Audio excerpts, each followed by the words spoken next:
가난하고 없고 굶주린 이들에게 나의 가진 것들을 다 팔아서 그것을 나누고 같이 먹고 같이 입고 같이 말씀을 내고 떡을 떼는 그러한 가운데 초대교회의 아름다운 모습들을 이루었던 것을 우리가 볼 수가 있습니다. 가장 큰 특징이 무엇일까요, 여러분? 가장 큰 특징은 무엇으로 나타날까요? 이 사람들이 바뀐 거예요. 이 제자들이 바뀐 것입니다. 이 제자들이 어떻게 바뀌었습니까? 비겁한 배신자의 모습들 가운데서 욕심과 욕망만 그 마음 가운데 가득 채우고 예수님을 따랐던, 가장 예수님을 가까이서 따랐던 그들 속에는 정작 내가 한 자리 하고 싶다, 내가 자리에 앉고 싶다라는 그런 마음으로 가득 채웠다는 것이 놀랍지만 그것이 사람이고 그것이 인생의 본질이라는 것을 성경은 우리에게 반정해 주고 있는 것이죠. 그 제자들이 예수님의 부활과 승천과 오순절 다락방에 임하신 성령을 경험하고 나서 어떻게 바뀌고 변화되었는가, 여러분 그것을 우리에게 강력하게 말씀해 주고 있습니다. 그것은 180도 바뀌어졌어요. 목에 칼이 들어오고 그들에게 있는 모든 소유가 다 날아가고 그들에 있는 가족들, 그들에게 있는 자녀들까지도 죽음의 자리에 내어준다 할지라도 그들은 결코 예수 그리스도의 십자가 앞에서 돌이키거나 물러서거나 그렇게 하는 모습들이 결코 없었던 것을 신약의 성경들은, 사도행전의 말씀은 우리에게 증거해 주고 있습니다. 그렇게 초대교회는 그렇게 세워져 갑니다.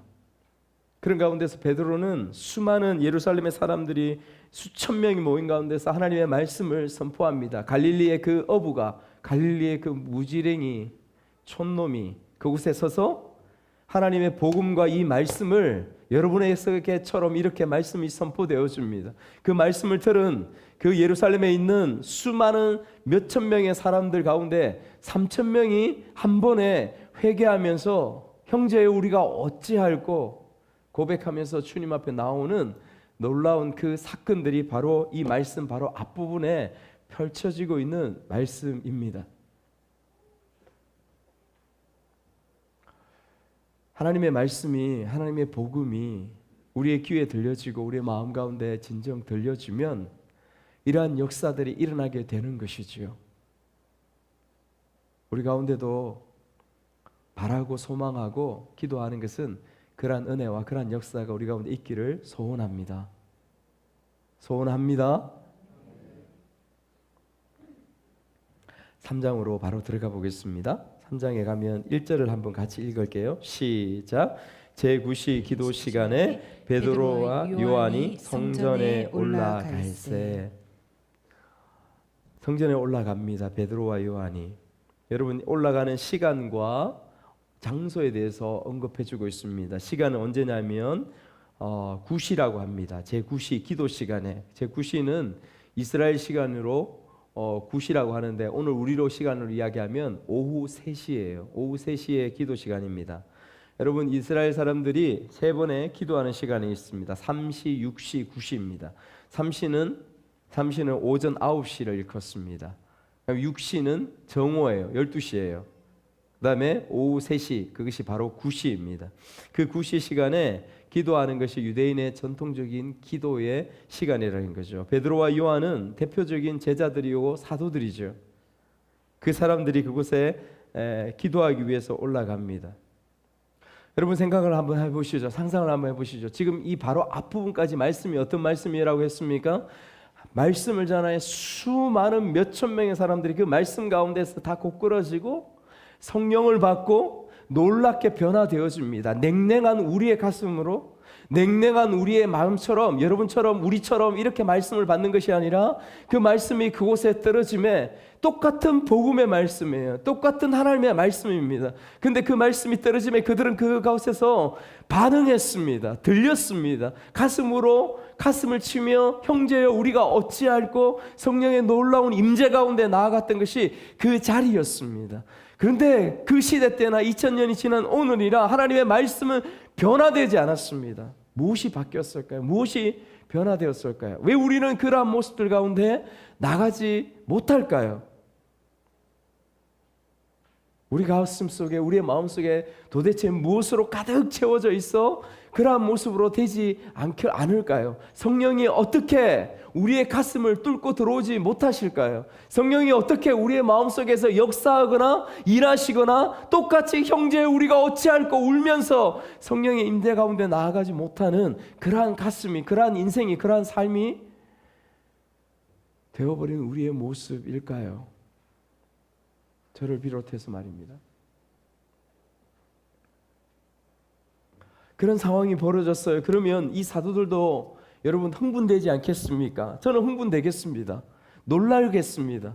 그리고 어떻게 할까? 더 많은 집회를 하고 더 흥분되고 열광의 도가니 가운데서 수많은 사람들 가운데서 그 인기와 그 인정을 절감하면서 흥분된 모습으로 있지 않겠습니까?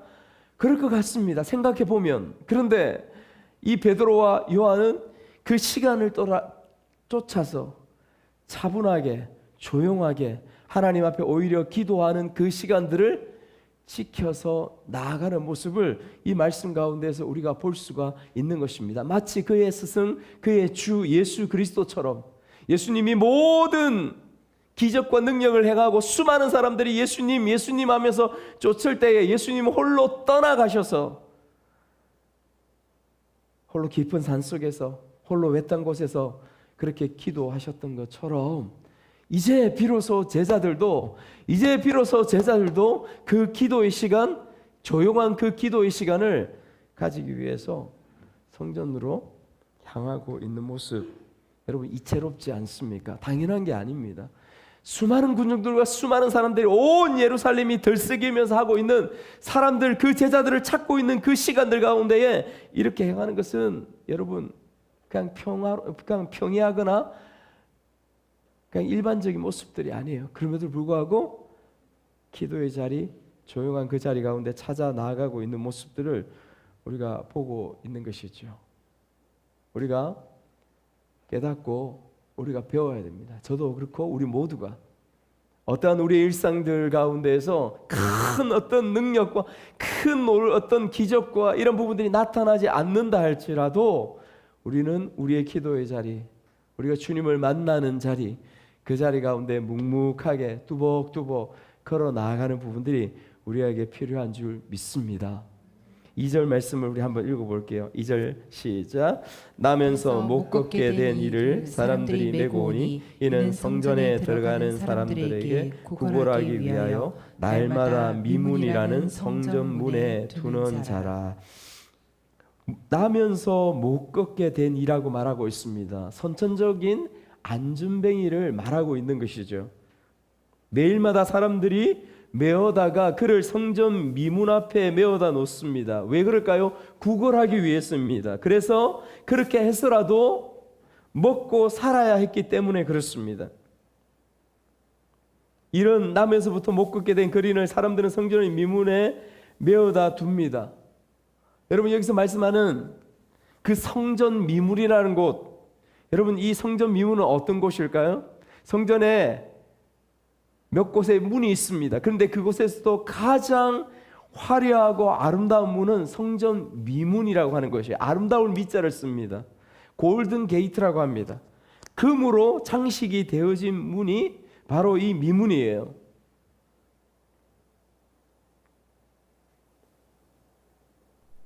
그런 화려한 문입니다. 성전. 여러분 이스라엘 모든 사람들이 이 문을 자랑스러워했습니다. 모든 사람이 가슴 뿌듯하게 그렇게 생각하던 문이 바로 이 미문이에요.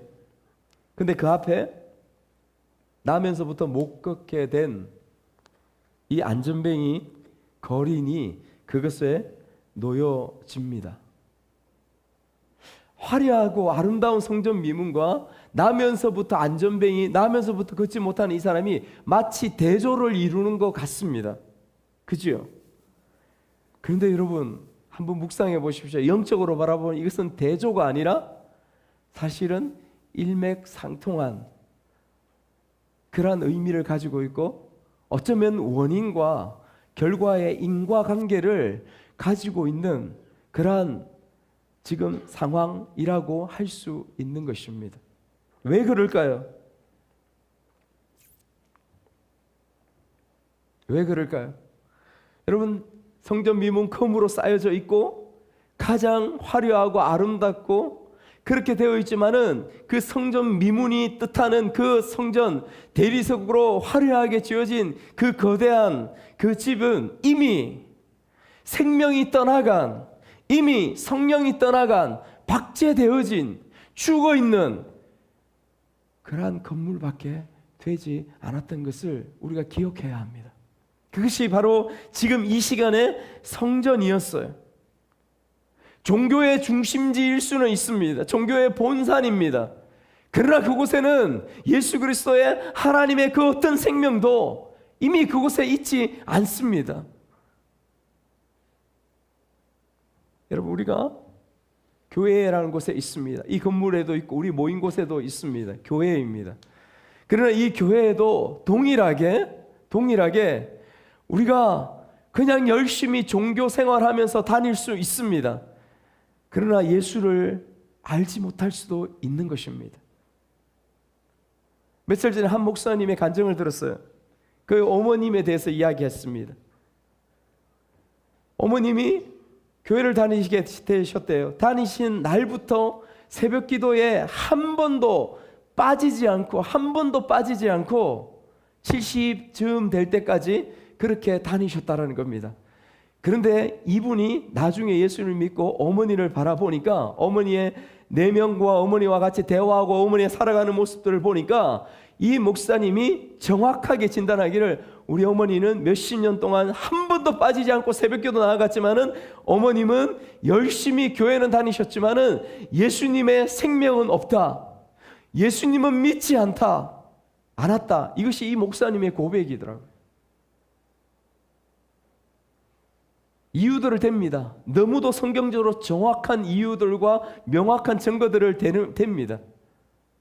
그럴 수 있다는 것이죠. 여러분, 우리도 얼마든지 세상에 또 다른 종교들 가운데에 심취하여서 그런 삶을 살아가는 그 어떤 사람들처럼 우리도 동일하게 그런 모습들 가운데 얼마든지 있습니다. 그러나 우리 가운데 예수의 생명은 없을 수 있습니다.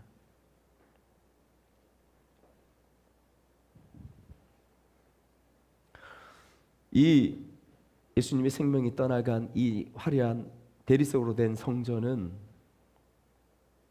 주님께서 예언하셨던 것처럼 돌 위에 돌 하나도 남지 않고 다 회파되리라. AD 70년에 티투스 장군에 의해서 그 말씀은 그대로 정확하게 성취되어집니다. 다 불이 타고 모든 성벽이 다 무너져 버리고 다시 쌓을 수 없도록 그렇게 만들어 버립니다. 그대로 성취되어지죠. 하나님의 성령이 떠난, 하나님의 성령이 없는 성전은 그럴 수밖에 없는 것이죠. 여러분이 이런 말씀을 통해서, 이러한 성전의 모습들을 통해서 오늘날 이 땅에, 이 한국 땅에 있는, 좁게 이 한국 땅에 있는 우리의 교회들을 바라볼 수 있는 눈들이 우리 가운데 있으면 좋겠다 싶습니다. 마치 돌 하나 위에 돌 하나도 남지 않는 그런 운명을 향해서 돌진하고 있는 그러한 성전처럼 오늘날 이 땅의 한국교회의 교회들도 대형 교회들을 중심으로 급속하게 타락해 가고 있는 부분들을 진단하고 있습니다.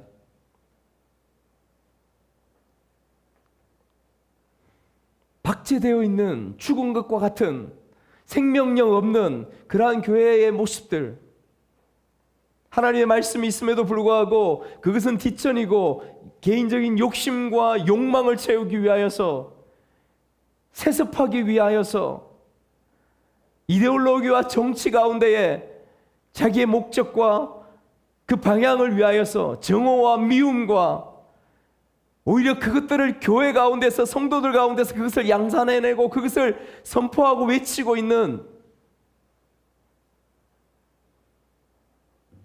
미친 칼춤을 추고 있는 것과 같은 그러한 모습들이 한국 교회들 가운데서 일어나고 있는 것을 여러분 우리가 보고 있는 것이죠.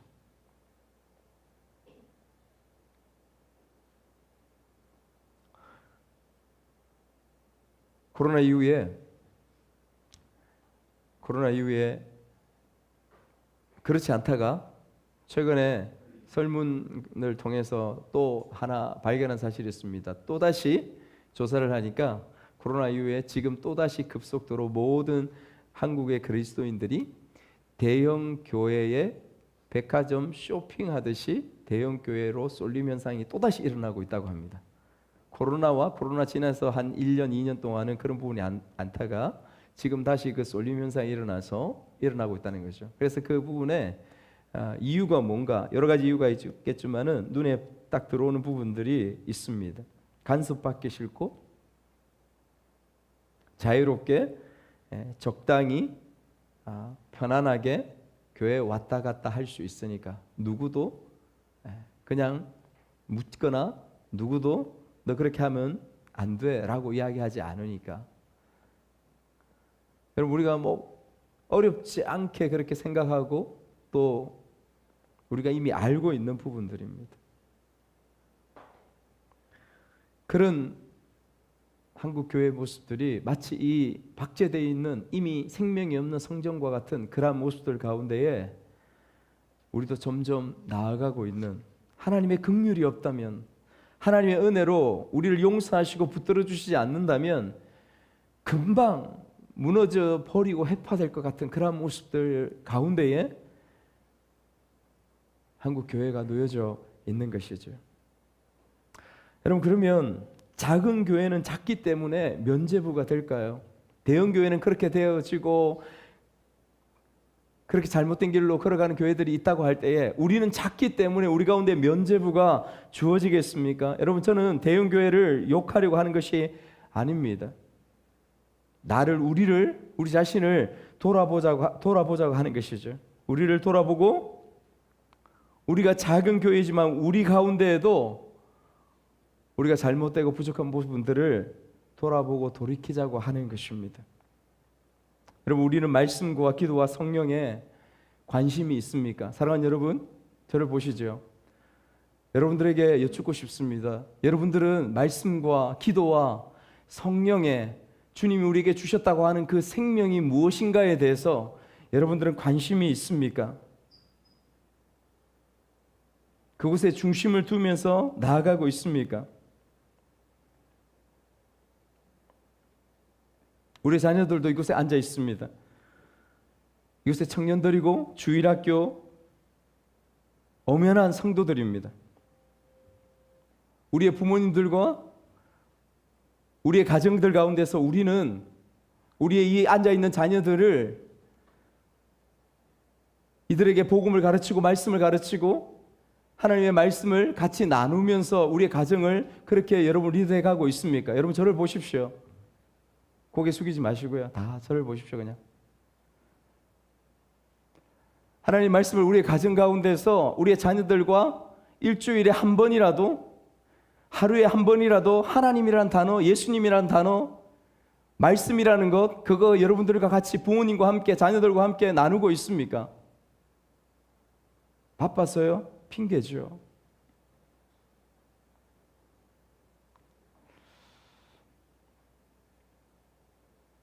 우리는 이미 너무도 잘 알고 있습니다. 우리의 가정이 교회라는 것도, 그 교회 가운데서 우리의 부모님들이 그 가정의 제사장이 되어져서 우리의 자녀들에게 말씀을 나누고 생명을 나누고 그렇게 자라가고 키워가야 한다는 것을 이미 너무도 잘 알고 있습니다.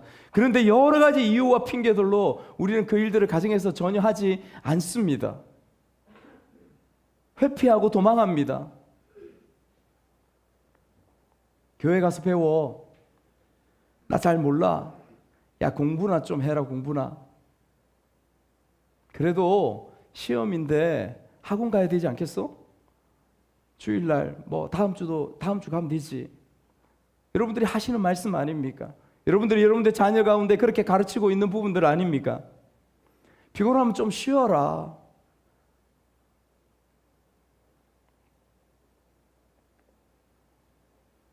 여러분 우리는 누구도 예외 없이 우리의 자녀들이, 우리 아이들이 그들의 인생 가운데에서 믿음을 가지고 선한 삶을 가지고 행복하게 용기 있게 담대하게 살아가고자 하는 그런 소망들을 가지고 있습니다. 그러나 정작 그 방법은 모르는 것 같아요. 아니 알면서도 들었으면서도 그것을 외면하고 우리가 가진 생각과 우리가 가진 마음대로 그렇게 재단하고 그렇게 가르치고 그렇게 나아가는 것 같이 보여집니다. 왜? 당장의 효용성이 없기 때문에. 여러분, 우리 모두는 효용성을 추구해요.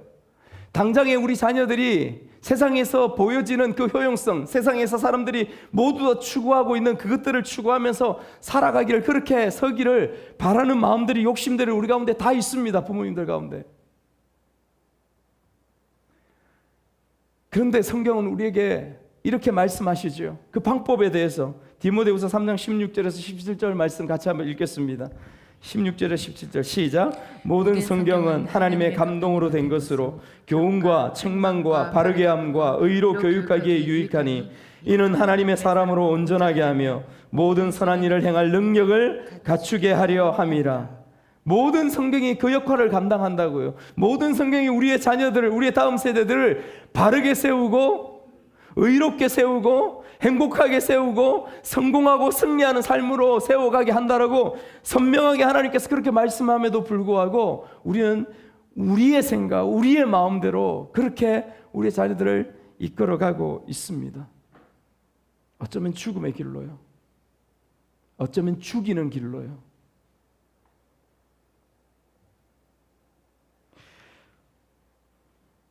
여러분, 이 말씀을 하면서 여러분들에게 큰 소리 치지만 저는 저 자신이 사실은 더 못마땅하고 저 자신이 더 부끄럽습니다. 여러분, 이것은 그냥 드리는 말씀의 사실입니다. 그런 부분에 제 속에서 화가 나기 때문에 여러분들 가운데 화낸 것처럼 이렇게 여러분의 말씀을 드리는 거예요. 많은 시간들 생각하고 기도하면서 또 아내와도 그런 부분에 대해서 계속 연말에 얘기하고 나누어 오면서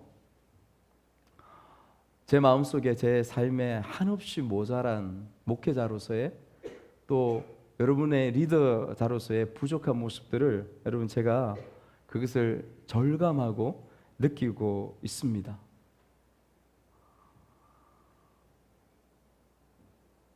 어떤 마음속에 큰 상실감들, 힘듦이 찾아와요.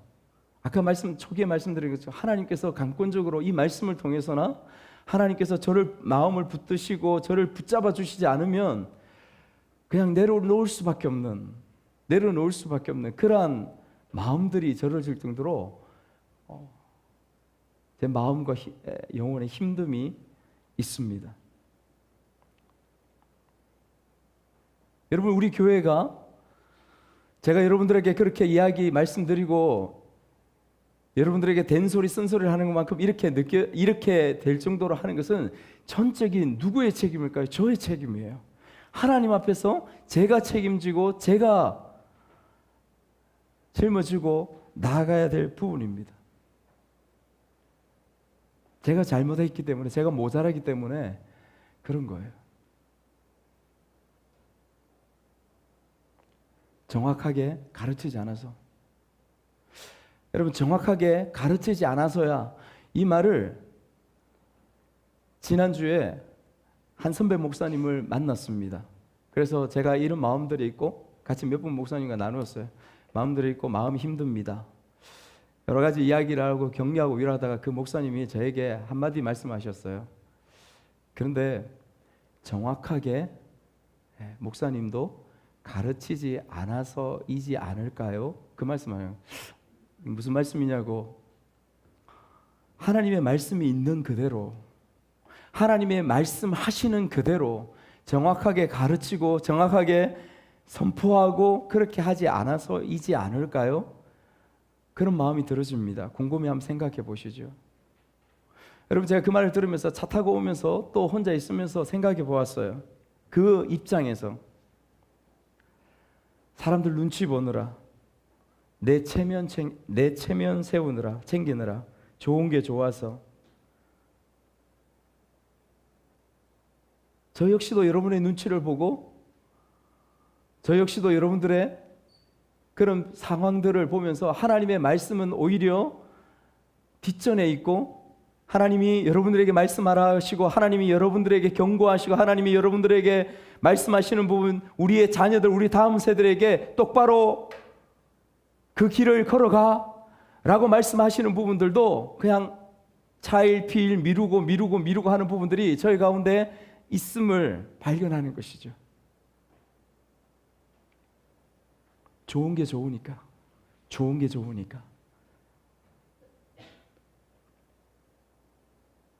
그래서 여러분, 저도 제게서 발견되는 게 무엇이냐면, 좋은 게 좋은 사람, 어느새 사람인 여러분들에게 잘 보이기 위해서, 사람인 여러분들에게 그냥 좋은 게 좋은 식으로 나아가기 위한 종교인에 지나지 않는, 목사가 아니라 생명이 있는 자가 아니라 종교인에 지나지 않는 그 모습으로 제가 서 있는 모습을 여러분, 이 말씀 앞에서, 그분의 말씀 앞에서 제가 발견하게 되는 것입니다.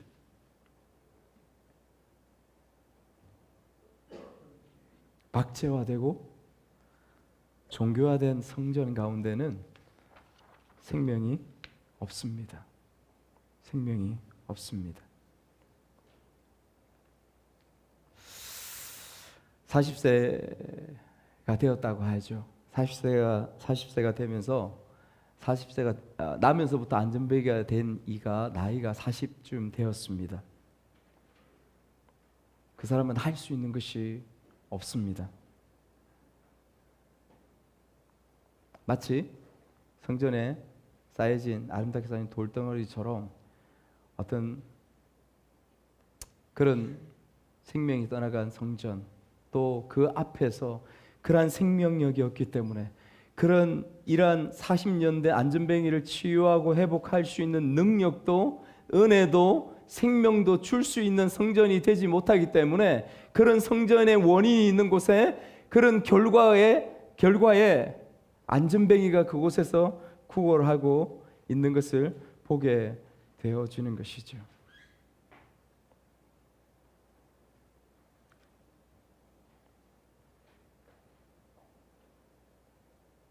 여러분, 이런 가운데서 4절 말씀을 우리 한번 읽어보도록 하겠습니다. 4절 말씀 같이 읽습니다. 시작. 베드로가 요한과 더불어 주목하여 이르되 우리를 보라 하니. 베드로가 기도하러 나아갑니다. 보면서 구걸을 하는 그 안전뱅이를 보죠. 베드로와 요한이 주목하여 말하면서 우리를 보라.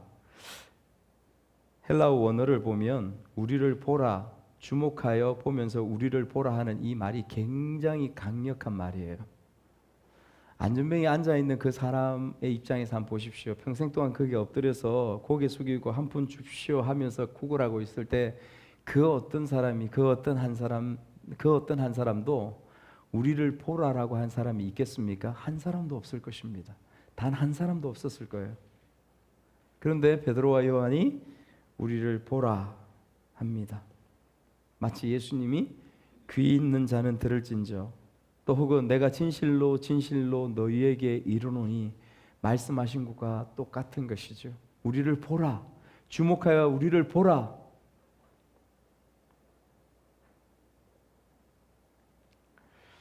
(6절) 말씀을 한 번 더 읽고 말씀을 마무리하겠습니다. 6절 말씀 같이 읽습니다. 베드로가 이르되 은과 금은 내게 없거니와 내게 있는 이것을 네게 주노니 나사렛 예수 그리스도의 이름으로 일어나 걸어라 하고. 오늘 가장 중심되는 말씀입니다. 나사렛 예수 그리스도의 이름으로 일어나 걸어라.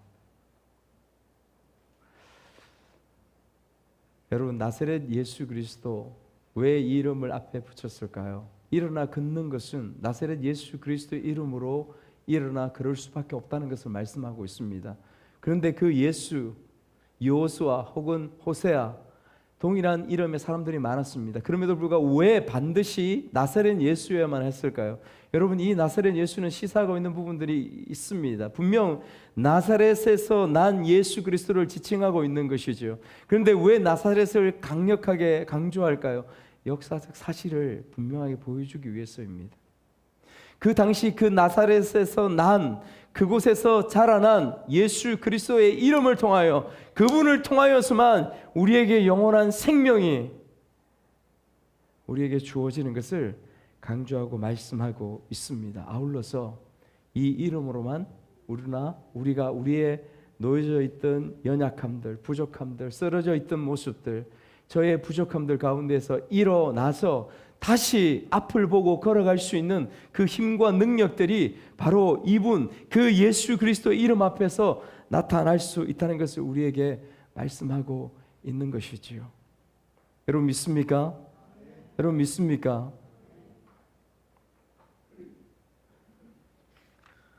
오늘 이렇게 말씀을 좀 마무리하고 송구영신 예배 때 우리가 2025년도를 구체적으로 이러한 우리의 현실들, 우리의 모습들, 저의 모습 그 가운데서 하나님께서 무엇으로 준비하라 하시며 어떻게 준비하라 하시며 어떻게 나아가야 될 것인지 송구영신 예배 때 여러분 이어서 구체적으로 같이 여러분들과 나누도록 하겠습니다. 그래서 여러분 오늘 말씀을 들었던 여러분들은 한 분도 빠짐없이 송구영신 예배에 같이 해주셔야 됩니다. 그래서 같이 기도해 주시고 같이 아파해 주시고 같이 힘을 내어서 다시 일어나서 걸어가는 기쁜 우리 교회 여러분들이 되시기를 간절히 소망합니다. 아멘. 우리 오늘 준비한 찬양이 있는데요. 교회여 일어나라. 우리 같이 찬양하면서 주님 앞에 나아갔으면 좋겠습니다.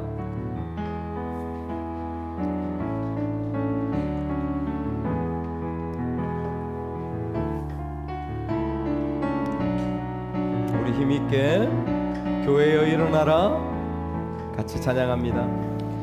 교회여 일어나라 주께서 부르시니 두려움과 실패 내려놓고 교회여 일어나라. 교회여 일어나라. 다시 한번 교회여 일어나라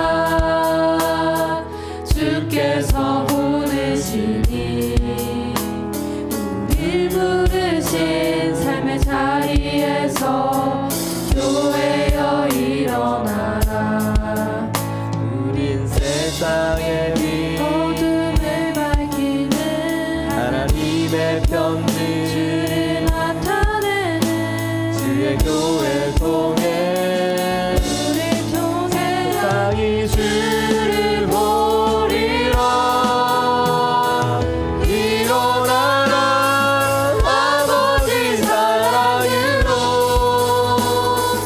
아버지 능력으로 서로 하나 되어 그 빛을 비추라.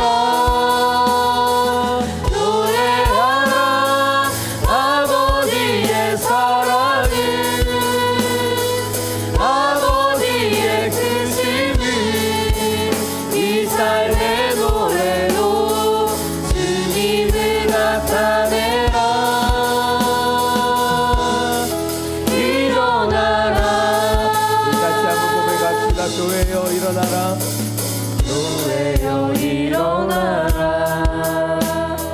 주께서 부르시니 두려움과 실패 내려놓고 교회여 일어나라. 교회여 일어나라.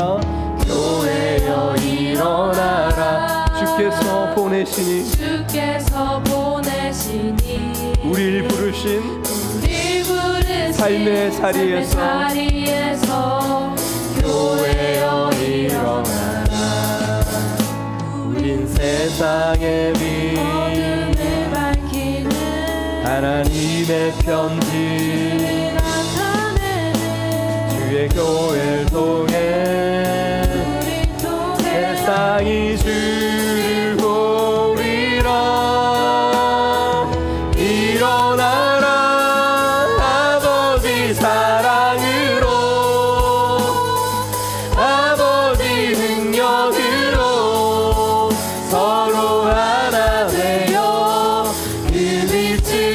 비추라 노래하라 아버지의 사랑을